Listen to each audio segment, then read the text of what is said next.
Salve, salve, beleza? Vamos falar sobre amortização, financiamento imobiliário, né? Tabela saque, tabela price, tudo que envolve aqui o financiamento imobiliário, se faz sentido a gente, no momento que a gente está agora, né? Investir na renda fixa ou pegar esse dinheiro que a gente está colocando na renda fixa, ou pegar aquele dinheiro da renda fixa e uma parte dele, ou quase todo, quitar o nosso financiamento ou amortizar, que é pagar uma parte da dívida do nosso financiamento imobiliário. Vamos entender tudo isso aqui. Eu trouxe uma notícia para a gente ler junto, né, e observar aqui quais são os pontos importantes para a gente tomar essa decisão, né, do ponto de vista financeiro e também do ponto de vista psicológico, se a gente precisa considerar somente a parte financeira para fazer e para tomar esse tipo de decisão, beleza? Vamos ver alguns conceitos também que são importantes da gente observar, tanto de taxa de juros, do retorno do financeiro que a gente tem, até a parte de amortização, né, como funcionam as tabelas de amortização.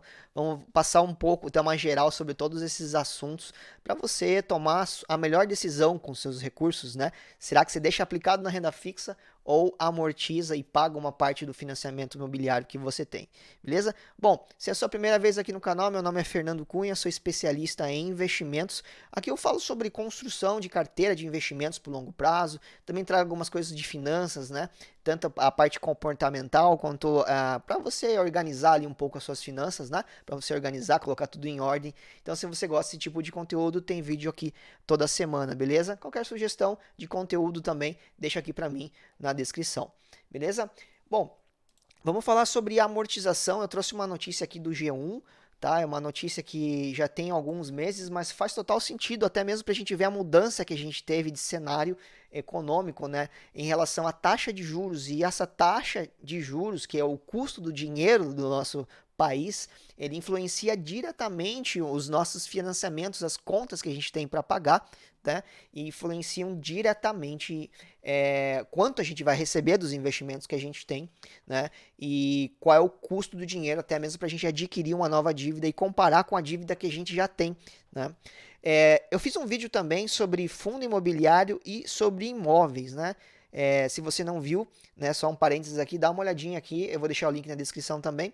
Último vídeo lá eu falei um pouco sobre investimento em imóveis para aluguel, ou se você coloca dinheiro em fundo imobiliário. Então, falei um pouquinho ali sobre imóveis e resolvi trazer esse assunto aqui, que tem a ver com financiamento imobiliário, que vai de encontro a esse assunto, né? Será que eu compro esse imóvel financiado para receber aluguel?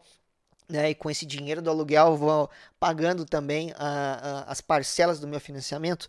Então pode ser uma alternativa aí para você fazer isso, se fizer sentido para você, né? Mas é bom observar a parte financeira, né? Esse é um tipo de investimento que você precisa tomar cuidado para que esse imóvel que você está adquirindo não se torne um custo e acabe pesando no teu orçamento, beleza? Bom, feito esse parênteses aqui, vamos lá para a notícia, tá? A notícia aqui, né, do G1 foi aqui de fevereiro de 2022, tá? Falando aqui sobre o custo efetivo total, né? Então, o que a gente precisa saber aqui, será que vale a pena, né, você fazer essa conta aí, né, do rendimento que você tem do investimento comparado ao custo efetivo total? O que, que é isso, né? Esse custo efetivo total é o SET, né? Muitas vezes você vai ver lá no contrato de financiamento, você tem essa sigla, né, o SET, custo efetivo total, que é todos os custos que você tem desse financiamento que você está fazendo. Então, você tem ali os juros, você tem alguns seguro às vezes, embutido dentro daquela parcela de financiamento que você está fazendo. Então, é isso que a gente chama de SET, né? O custo efetivo total. Então, a gente vai ter que considerar aqui não só a parte matemática, mas também alguns fatores pessoais em alguns casos, né? Então, a notícia aqui de fevereiro, então, só para a gente comparar, hoje, no momento que eu gravo esse vídeo, a gente tem uma taxa de juros de 12,75%, com expectativa de ter mais um aumento ainda de taxa de juros, chegando a mais de 13%. Então, a gente tinha aqui nesse cenário, tá, uma taxa de juros que estava saindo de 9,25 para 10,75, né?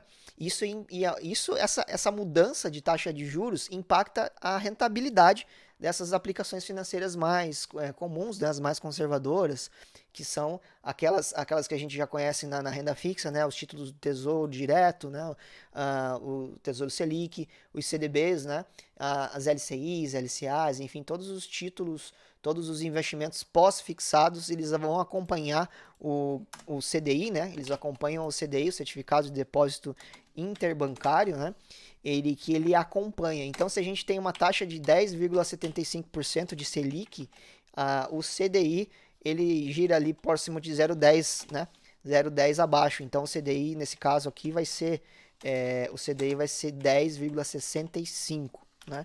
Só para título de curiosidade, é sempre 0,10 aqui, é sempre 0,1 aqui, né? 0,10% abaixo. Então, se você tem uma Selic de 10,75, você vai ter um CDI automaticamente de 10,65, beleza? Então, hoje a gente tem uma taxa Selic aqui, né? No momento que eu gravo esse vídeo, de 12,75%. Então, a gente vai ter um CDI, né, de 12,65%, beleza? Então, nesse cenário, a gente tem aqui imóveis, os imóveis financiados, para a gente ter vantagem, né, de você ter esse dinheiro aplicado nessas modalidades, aí você vai tomar essa decisão. Será que a gente vai amortizar a dívida ou a gente vai investir o dinheiro? Então, a gente precisa observar alguns fatores, né? Quais são esses fatores aqui, tá? O custo efetivo total, né, do nosso financiamento. Tá, então a gente vai comparar não a taxa de financiamento que você tem, às vezes você tem uma taxa de 9%, mas se você for incluir os custos, aquele seguro, taxa de administração do financiamento, você vai chegar num custo maior do que 9, 10% que você tem ali no contrato. Então observa qual é o custo efetivo total do teu financiamento, tá? Se você vai ter algum desconto, né? Se caso você tenha algum desconto nesse financiamento com a instituição, e a taxa de rendimento que você vai ter na renda fixa, né? Qual que é a taxa de rendimento que você vai ter de retorno na renda fixa? O teu perfil de investimento, nesse caso, digamos que você queira assumir mais risco, esses recursos que você vai guardar ali vão ser destinados para outros investimentos. Vai ser para renda variável, por exemplo. Então, se você tem um perfil de risco, você está disposto a colocar esse dinheiro para trabalhar, né, de forma diferente, buscando uma rentabilidade maior com ações, por exemplo, né? Se você vai colocar esse dinheiro para trabalhar ali com ações, então você vai ter uma expectativa de retorno maior, né? Tende a ter uma expectativa no longo prazo de retorno maior. Então, tem que avaliar se não faz sentido você pegar esse dinheiro que você está guardando ali, se ele não for destinado para nada, você optar por fazer esse tipo de planejamento, então vai depender dos seus objetivos, né? E do estado da sua reserva de emergência. Digamos que você não tem a tua reserva de emergência ali, ou todo aquele dinheiro que você tem é a sua reserva de emergência. Digamos que você tem ali um recurso guardado para essa finalidade. Pegar toda a tua reserva de emergência para amortizar, ou seja, amortização nada mais é que quitar uma parte, né? Você pagar um pedaço da dívida que você tem. Você pegou lá 100 mil reais de financiamento para completar ali o seu imóvel, para comprar o seu imóvel, e você pegar toda a reserva que você tem e pagar uma parte da dívida. Então pode ser que não faça sentido, porque você acaba deixando de ter essa reserva para imprevistos. Então faz sentido você ter essa reserva, é importantíssimo que você tenha essa reserva para imprevistos e junte um recurso além dessa reserva para ir amortizando aos poucos esse financiamento, se for possível, né? Então a gente precisa fazer a avaliação, né? A gente precisa comparar a taxa Selic que a gente tem com o CDI. Nossa taxa Selic hoje, 12,75, só a título de exemplo, né? Ou o CDI, no caso, que é 12, né, 0,65% ao ano, tá? Essa taxa anual. A gente vai comparar com o custo efetivo total. Digamos que você tem aqui, né, um custo, a gente vai ver aqui no exemplo mais na frente. Então a gente precisa ver qual é o custo real do nosso financiamento, né? A gente tem que observar qual é o custo real dele com as taxas. Então, como a gente tem aqui aquelas taxas, aquelas de seguro, essas taxas que estão embutidas na parcela, isso acaba aumentando, né, o nosso custo, tá? Então, o que, que é positivo, né? O que, que é positivo ou negativo? Isso vai depender do momento ali, né? É mais vantajoso a gente amortizar a dívida? Normalmente é, né? Mas aí a gente precisa observar o quanto a gente ganha na renda fixa em troca disso, né? A gente ganha mais na renda fixa ou o custo do que o custo que a nossa dívida ela tem, né? O investimento agora, um ponto negativo, né? O investimento ele está rendendo mais do que você ganha, você paga de juros. Então daria para você, por exemplo, pagar a parcela e ainda sobraria dinheiro. Então aqui vamos ver uns exemplos, tá? Primeiro exemplo aqui, primeiro cenário, tá? O investidor contratou aqui 300 mil, né? Um financiamento de 300 mil a um prazo de 360 meses, né? 30 anos. Custo efetivo total, 12,5%. 12,5% ao ano é o custo. Você já pagou lá 60 parcelas, ainda faltam 300 meses para você pagar, tá? Para quitar esse financiamento. Aí você recebe lá 30 mil em janeiro aqui de 2022. E você está na dúvida, será que eu aplico esse dinheiro, né? Nesse cenário aqui, eu aplico o dinheiro ou em título pós-fixado, por exemplo, ou eu pego isso aqui e pago a dívida, né? Então você vai receber aqui, pegar esses 30 mil, por exemplo, vamos supor, e vai pegar um título aqui, um título de pós-fixado que vai render 100% da Selic, né? Então você vai receber a taxa de juros. Nesse cenário que a gente observa aqui, ó, né? A gente tinha uma taxa Selic indo de 9,25 para 10,75. Então a gente está recebendo 10,75 na renda fixa. Então nesse exemplo aqui, ó, o nosso custo da dívida ele está mais alto do que a gente está recebendo na renda fixa. Né? Então nesse caso aqui, nesse exemplo, a rentabilidade acabaria não fazendo muito sentido. Mas vamos ver aqui, ó, a rentabilidade líquida da aplicação é aproximadamente 10,7% ao ano. Né? Então você vai ter uma rentabilidade nessa aplicação financeira com esses 30 mil que você recebeu aqui na mão hoje de 10,7, mas tua dívida custa 12,5.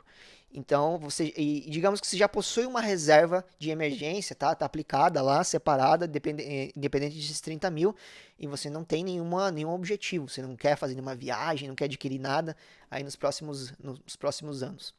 Então a diferença você vê que é clara aqui, né?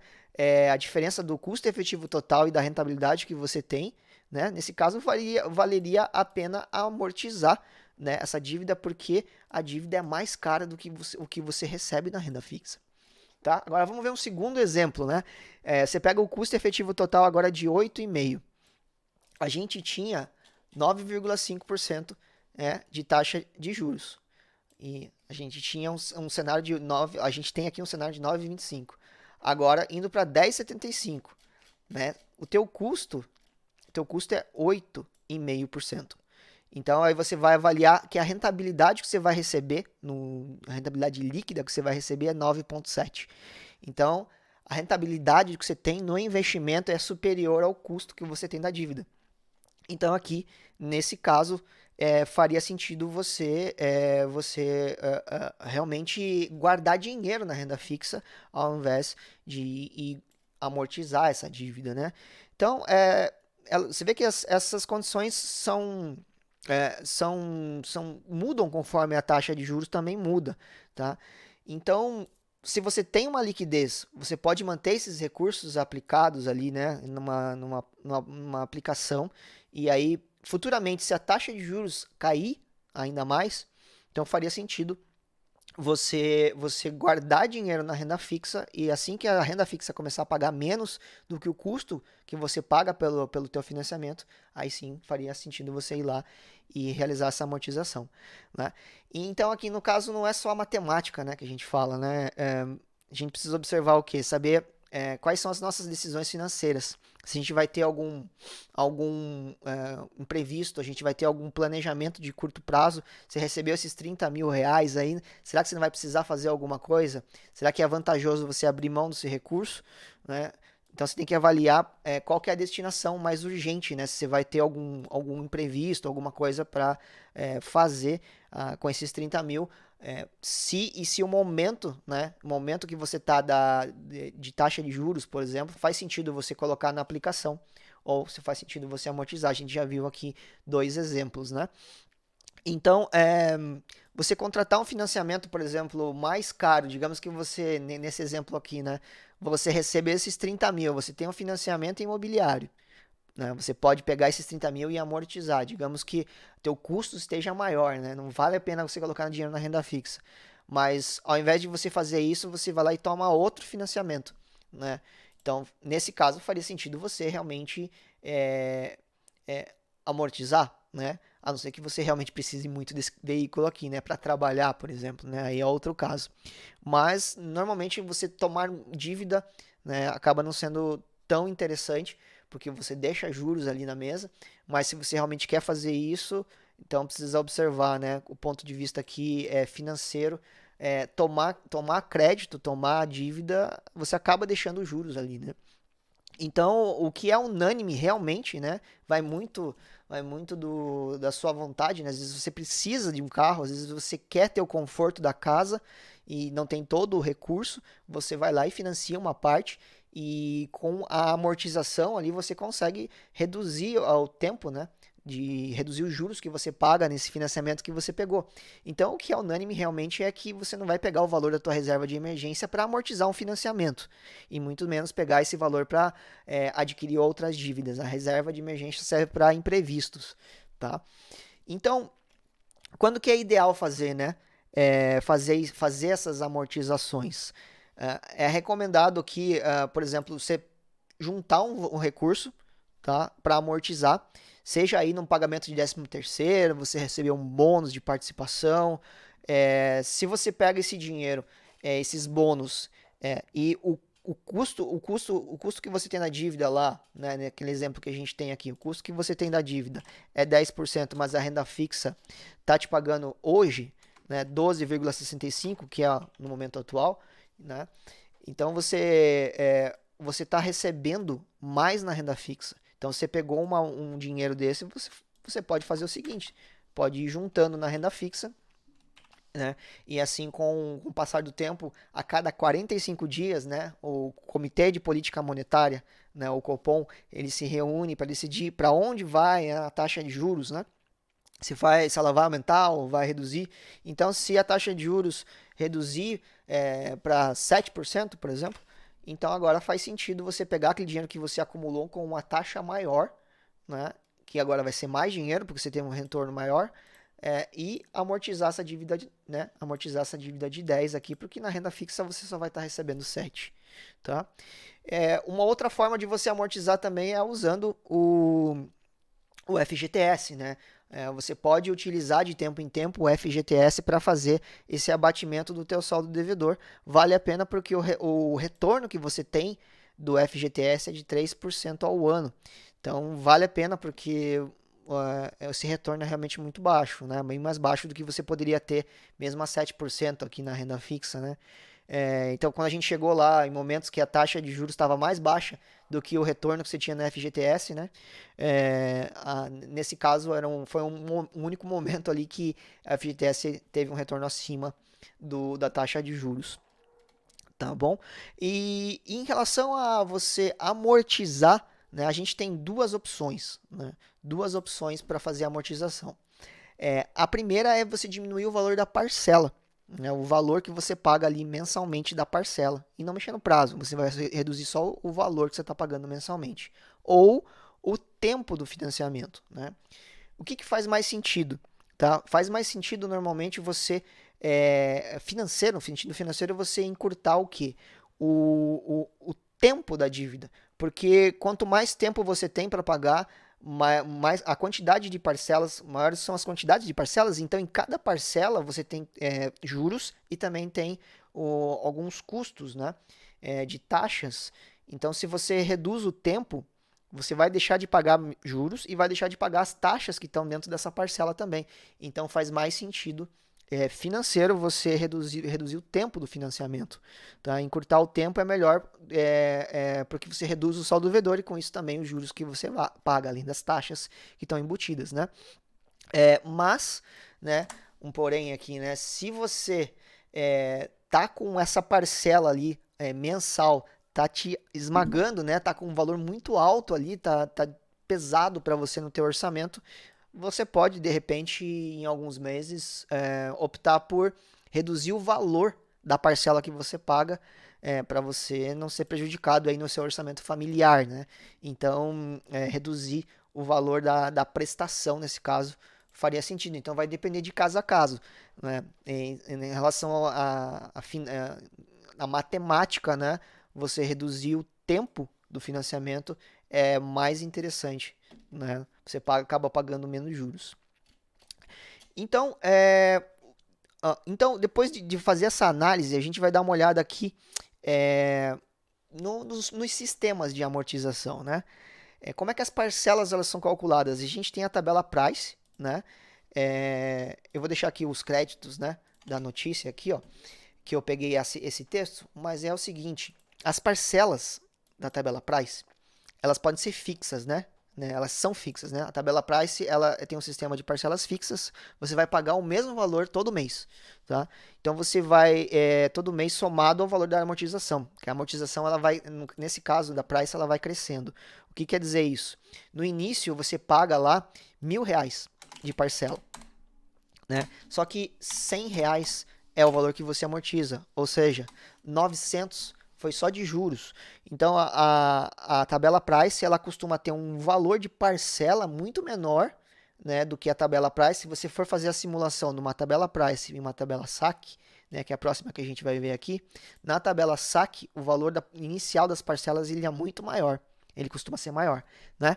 Que a tabela Price. A tabela Price vai ter um valor menor de parcela, porém a tabela SAC ela vai te amortizar a dívida no início, a amortização dela vai ser maior. Então você, na prática, no final do dia, o que é mais interessante do ponto de vista financeiro?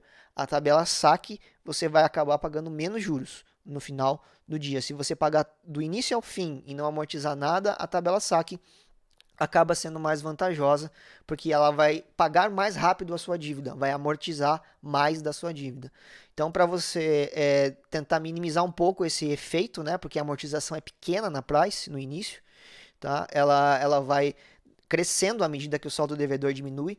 Então, e aí os juros vão fazendo o contrário, né? Os juros vão caindo. Os juros são altos no início e vão caindo conforme o tempo vai passando. Você pode, se você não consegue, né? Às vezes você não consegue, não tem recursos, não tem uma renda suficiente para fazer o seu financiamento através da tabela SAC, que acaba sendo mais vantajosa, mas ela tem um valor de parcela muito alto. Então, normalmente você tem 30% da renda que você pode comprometer, né? Então você ganha lá, vamos supor, você ganha 10 mil, R$ 10.000, né? Só para a gente fazer o cálculo. Então, 30% você só vai poder comprometer R$ 3.000, né? E às vezes você faz uma simulação e o valor da parcela dá R$ 4.000. Né? Então você não consegue financiar pela SAC. E aí você vai acabar optando pela Price, que encaixa, né? Vai acabar optando pela Price porque ela vai te permitir contratar aquele financiamento. Então você pode optar por fazer uma amortização para equilibrar isso. Né? Você tem muitos juros na Price no início, então você amortiza e paga, além daquela parcela que você já está pagando, vai amortizando também para tentar equilibrar isso e amortizar mais da sua dívida, né? Então, assim, como é que funciona, né? Na ponta do lápis aqui a gente tem uma simulação. Um financiamento de 180 meses, né? 15 anos, no valor de 500 mil. Uma entrada de 150, uma taxa de juros de 0,8, tá? A primeira parcela ela vai ser de 5.251, que é a soma da amortização mais os juros. Ou seja, a amortização aqui, ó, é 1.251 e juros de 4.000. Então, a primeira parcela que você vai pagar vai ser de 2.251, mais de juros, você vai pagar, ou melhor, de amortização, você vai pagar só 1.251. O que quer dizer isso aqui? Aqueles 1.251 é quanto a sua dívida vai diminuir. Então, você vai pagar da sua dívida realmente só isso aqui. O resto, os outros 4.000 vai ser só juros. Então, o seu saldo devedor daqueles 500 mil que você pegou vai ser diminuído só desse valor aqui de amortização. Por isso que no início da Price, se você conseguir amortizar mais valor, você acaba equilibrando, né? Amortizando mais dívida, né? Reduzindo esse saldo devedor aqui, ó. e consequentemente reduzindo os juros, né? E a segunda parcela, por consequência, é a mesma coisa, né? Você vai pagar os mesmos 5.251,34. Agora você vê aqui que o valor da amortização aumentou um pouquinho e o juros diminuiu, né? Você pagou da dívida agora 1.261. E aí no terceiro mês, mesma coisa. Você pagou 1.271 e os seus juros foi diminuindo. Então você vê que a amortização ela vai aumentando e os seus juros vai diminuindo. Essa é a dinâmica da tabela Price. Já na tabela saque, né, que é a mais comum, elas vão diminuindo aos poucos. Então ela começa mais alta a parcela, mas ela vai diminuindo conforme o tempo passa. Então a primeira parcela aqui, nessa mesma simulação, você vai pagar R$ 6.000, né? E que é o que? A soma da amortização, nesse caso, 2.777, mais os juros, 4.000. Então você vê que aqui você amortiza bem mais da dívida. Aqui, ó, você amortizava 1.251. Aqui você vai amortizar mais da sua dívida. Você vai amortizar 2.777, né? E os juros 4.000.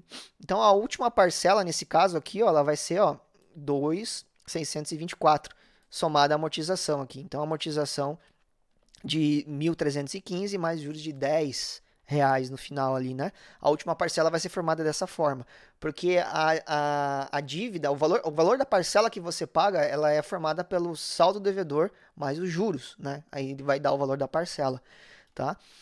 Então, aí a estratégia, no caso de amortização, é você adiantar essas parcelas. A amortização é justamente isso, você antecipar as parcelas para pagar menos juros e, consequentemente, acaba pagando em menos tempo. Se você financiou em 30 anos, né, você acaba pagando em menos tempo. E o que acontece com a tabela saque e a price, né? É possível você pagar mais do que aquilo que você está pagando mês a mês. Se você está com uma parcela de 5.000, você pode antecipar, amortizar mais do que aqueles 5.000, né? Você pode pagar esses 5.000 e pagar mais 1.000, por exemplo. Então, ao invés de, na price aqui nesse caso, você pagar 5.251, você vai pagar 6.251, mas a tua amortização aqui vai ser de 2.000.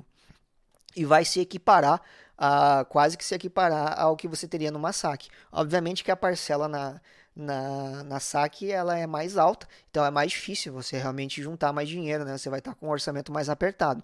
Mas se você financia através da Price, acaba sendo interessante fazer esse tipo de estratégia, porque você vai equilibrar um pouco mais e vai pagar mais da dívida ao longo do tempo, porque a amortização realmente na Price ela acaba sendo pequena, né? Ela acaba sendo pequena frente ao que você tem na saque. Beleza? Bom, esses são os pontos, né? A gente precisa observar o quê? Entender qual é o ponto do que a gente está do financiamento, né? Se você já iniciou o pagamento das prestações, ou se vai iniciar, tá? Entender qual é a dinâmica se você está na tabela saque ou na tabela price, você já viu qual é a dinâmica das duas, né? No orçamento acaba sobrando mais dinheiro, né? Se você está com uma price, apesar de ela custar mais caro, né? Se você levar até o final do prazo, mas se você conseguir antecipar, é melhor. Utilizar o FGTS ou aqueles bônus que você recebe, 13º, se for possível, para pagar a dívida, né? O que você tem que fazer na prática? Você vai até o banco e vai comunicar que você quer amortizar o seu financiamento imobiliário. E eles vão te perguntar de que forma você quer amortizar, né? Se você quer reduzir o valor da parcela ou se você quer reduzir o tempo, né? E você já viu que faz mais sentido na questão financeira você reduzir o tempo do financiamento, que você vai acabar pagando menos juros e menos taxas. E fazer mês a mês, né? Amortizar mês a mês, faz sentido, né? Faz sentido, principalmente se você tem um custo da dívida mais caro do que o que você recebe na renda fixa, por exemplo, né? E a gente observa que quando a gente está recebendo mais na renda fixa, normalmente, quando você tem uma taxa de juros mais elevada, você também tem uma inflação mais elevada. Então, hoje a gente tem uma inflação de mais de 12%, a gente tem uma inflação de mais de 12% e você tem uma taxa de juros de 12,75%. Então você vê que ali está muito próximo. A gente tem uma taxa de juros de 12 e uma inflação de quase que equiparando. Então, em ganhos reais, você tem, você tá com tem um rendimento apertado. Agora você tem uma dívida de 10, né? Você tem uma dívida de 10%. Então, só pra gente colocar aqui em números, né? Então, digamos que você vai receber aqui, você tem aqui uma dívida, aqui de 10%. Essa é a tua dívida. Mas você está com uma taxa de juros de 12,75, tá? Essa é a Selic do momento. Então você vai ter lá, vamos supor, só para exemplificar, uma inflação de 11%, certo? Então a inflação nesse caso aqui, por que a taxa de juros está mais elevada? Normalmente a taxa de juros ela é um instrumento, né, que o Copom, o Comitê de Política Monetária, ele utiliza para segurar o que? Justamente a inflação. Né? É por isso que a cada 45 dias o Copom se reúne e é uma forma de política monetária que o Banco Central tem para tentar conter a inflação e fazer essa inflação recuar. Por isso que a gente saiu de uma inflação de 2, 3% para uma inflação de 12% agora, porque a inflação disparou. Né? E nesse caso, você vê que a inflação ela reduz o poder de compra. Né? Ela impacta o dinheiro que a gente tem na mão. Imagina que você tem lá R$ 100 na conta, se você deixa um ano com uma inflação de 10%, você já não tem mais R$ 100.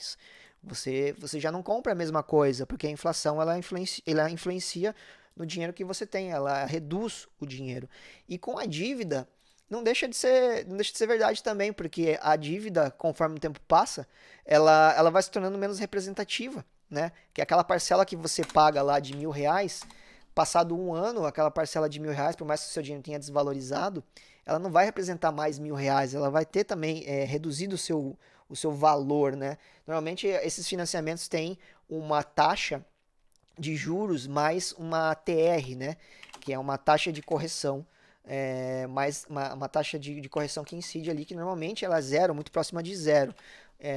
Então é perigoso até você realmente tomar um financiamento que tenha correções através da inflação. A gente tem um histórico de inflação no Brasil mais descontrolado, né? Então é perigoso você fazer a correção do seu financiamento pelas taxas de inflação. É mais complicado, né? É mais perigoso, né? Digamos assim. Então, você vê que a taxa de inflação ela também impacta na dívida que a gente tem. Então, agora, nesse momento aqui, faz sentido você tomar, você ter aqui o seu dinheiro guardado na renda fixa, porque a sua dívida é menor. Agora, passado uma reunião, o Copom foi reduzindo essa taxa de juros e agora reduziu a taxa de juros para 7%. Opa, 7%. Então, normalmente a inflação deve estar lá para 5, 6%. Né? Se a taxa de juros reduziu, normalmente a inflação ela vai ter reduzido também. Então, nesse caso, a tua dívida ela vai estar mais cara, né? Você vai estar recebendo, o custo daquele financiamento que você tem é de 10% e você está recebendo 6%, você está com ganho real aqui de 1%. Então, faz sentido você tentar pagar, né, amortizar essa dívida. Esse aqui que é o racional, né, que faz sentido, obviamente tomando consciência, né, de todos aqueles fatores que a gente observou antes, né, não pegar da sua reserva de emergência para quitar o financiamento imobiliário, né, que não realmente é perigoso fazer isso porque você precisa ter essa reserva para imprevistos e levar em consideração também esses vários pontos também de psicológicos, né? Você não vai pegar esse dinheiro para tomar mais dívida e não vai acabar zerando a sua reserva para pagar e quitar um financiamento, beleza? Bom, esses foram os principais pontos aqui sobre financiamento. A gente falou um pouquinho sobre as principais tabelas de financiamento também, a Price, a SAC. Se ficou qualquer dúvida, deixa aqui para mim na descrição. Tem uma planilha também que eu desenvolvi para a gente calcular, né? Você coloca lá o valor que você financiou, qual é o seu saldo devedor, as parcelas certinho, e coloca lá quanto você quer amortizar. e quanto desse saldo devedor vai reduzir. E assim você consegue ter uma estimativa de em quanto tempo você vai pagar esse financiamento. Então você vai conseguir observar que com a amortização de valores até pequenos, considerados pequenos ali, de às vezes 10%, 20% do valor da parcela que você paga, você consegue reduzir às vezes pela metade o tempo que você vai pagar. Você vai financiou em 30 anos, você conseguiria pagar em 15 anos, em 10 anos. Então depende de qual é o recurso que você tem disponível para ir amortizando. E a gente espera que realmente, com o passar do tempo, a gente vá conseguindo aumentar a nossa força de trabalho e consiga aumentar o salário, né? Aumentar quanto a gente ganha para ter ainda mais força, né, para antecipar esse financiamento, né, antecipar as parcelas, e assim com o tempo essa parcela vai ficando cada vez mais leve, você consegue antecipar em 5 anos, 7 anos, né? Esse financiamento que duraria 30 anos. Então, utilizar a amortização nesse caso é essencial para a gente reduzir, porque é um juros que vai embora, né? É um juros que é um dinheiro que a gente joga fora, que a gente pode antecipar, né, e fazer bom uso do dinheiro, tomar essa decisão. Se a gente tomou a decisão de fazer esse financiamento, a gente pode realmente tomar a decisão de antecipar e pagar não 2 ou 3 apartamentos, se você comprou um apartamento, mas pagar ali um apartamento e meio ali, né, um apartamento 30% a mais ali do valor, que é o custo do dinheiro que você pegou para financiar esse imóvel, beleza? Então é isso, não esquece de se inscrever aqui no canal também, de deixar um like aqui, que é importante para que eu traga mais conteúdos, e também se tiver alguma sugestão de algum outro tema, seja de investimentos, né? Eu falo muito sobre ações, fundos imobiliários, investimentos no exterior também. Eu tenho um treinamento que está aqui no primeiro link aqui da descrição também, um treinamento que te dou esse passo a passo aí para você construir a sua carteira de investimentos. Se fizer sentido, primeiro link aqui da descrição. E qualquer dúvida me segue lá no Instagram aqui, que é Fernando Valorize, e a gente bate um papo aí, eu abro caixinha de perguntas e a gente conversa por lá também, beleza? Então é isso, nos vemos no próximo vídeo, valeu!